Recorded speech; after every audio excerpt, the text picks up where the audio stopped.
ఒక బొమ్మ తయారు చేసే వ్యక్తి ఉంటాడు. అతను ఎటువంటి చనిపోయిన వ్యక్తిని కూడా ఒక బొమ్మలా తయారు చేయగలరు అనమాట. అంటే ఎప్పుడైతే మీరు ఆ బొమ్మను టచ్ చేస్తారో ఒక రియల్ హ్యూమన్ ని టచ్ చేస్తున్నట్టు ఫీల్ అవుతారంట. సేమ్ ఇలానే ఒక బాబు చనిపోతాడు అనమాట. సో అమ్మ ఒక బొమ్మ తయారు చేసి అతన్ని పిలుచుకొచ్చి తన కొడుకు లాంటి బొమ్మ తయారు చేయమని చెప్తుంది. కానీ ఆ బొమ్మలు తయారు చేసే వ్యక్తి ఏమంటాడంటే ఈ బొమ్మలకి కొన్ని రూల్స్ ఉన్నాయంట. ఈ బొమ్మ ఇంటి లోపల ఉన్నంత వరకే రియల్ హ్యూమన్ లా ఫీలింగ్ ఉంటుంది. బయటికి వెళ్ళిన తర్వాత ఇది ఒక ఉట్టి డాల్ మాదిరిగా ఉంటుందంట. రూల్ నెంబర్ 2, ఒక శాండ్ టైమర్ ఇస్తారనమాట.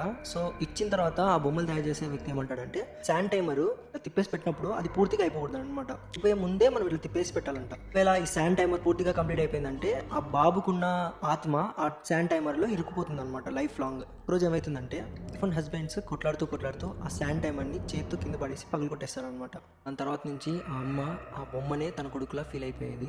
బొమ్మని తినిపియడము, ఆ బొమ్మతోనే మాట్లాడడము, ఇలాంటివి చేసేది. ఒక డాల్ అన్న విషయమే మర్చిపోయింది అనమాట. మూవీ పేరు ది డాల్ మేకర్. లో చాలా పెద్ద ట్విస్టే ఉంది. ఎండింగ్ మాత్రం మైండ్ బ్లోవింగ్.